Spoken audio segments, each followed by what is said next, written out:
Seorang pria melakukan hal yang tak biasa, memperbaiki goresan pada cat mobilnya secara cepat dan mudah, tepat saat mobil sedang melaju kencang di jalan.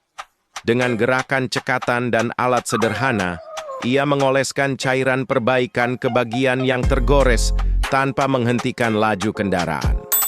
Aksi ini bukan hanya menunjukkan keterampilan dan refleks yang luar biasa, tapi juga keberanian dan kreativitas.